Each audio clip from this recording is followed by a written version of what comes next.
Ibitabo twasomye baravuga yuko iyo tevere ishobora kuba ivura ingwara zishika 60, ikabamwo n'ingaburo zishika 100, ariko jewe rero naciye ndaba rero muri ivyo bintu bibangamiye isi n'Uburundi bwacu burimwo ibintu bijanye ingwara z'umutima n'irindimuka ry'umugende w'amaraso hamwe n'izigisukari. Ivyo rero nabigize bijanye na cane mu bushakashatsi ariko ndagira bujanye nuko ivyo turya, ivyo tunywa, ivyo tubamwo ari irizuba vyose bishobora guhindura ka gahimba ndemabuzima bita mu gifaransa ADN.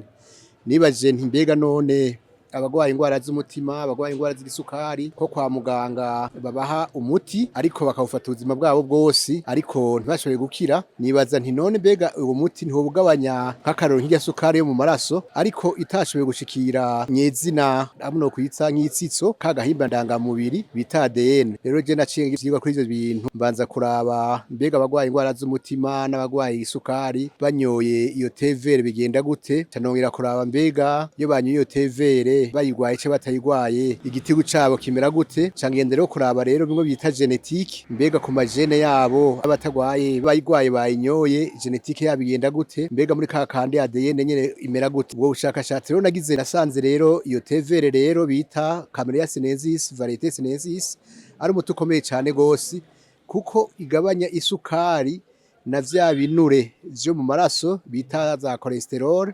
bita amatriglyceride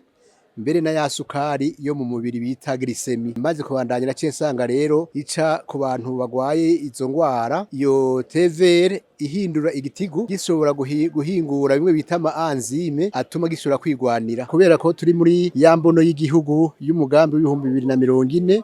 Burundi buzoba buri muri pays emergent, hanyuma na 2060 buzoba muri pays développé. Twaramaze kuja muri koperative kugira ngo ubushakashatsi dushobore kubandanya kandi bushikira bene gihugu. Iyo tevere rero ifise ibintu bibiri kuko ifise gukinga no kuvura. Twe muri iyo koperative rero turiko turasaba na leta, twaramaze kwandika ikete dusaba ubushikiranganje bujejwe amatongo kugira buduhe itongo rikwiye muri koperative kugira ngo dushobore kuyirima, mbere tugasaba n'inzego z'igihugu ko zodushigikira nyene kugira ngo ubwo bushakashatsi bushobore kubaho mu Burundi. Mwe tanzeye leta nko zodushigikira muri ubwo bushakashatsi twogikuramwo umutobe, tugakuramwo poudre, tugakora n'ibinini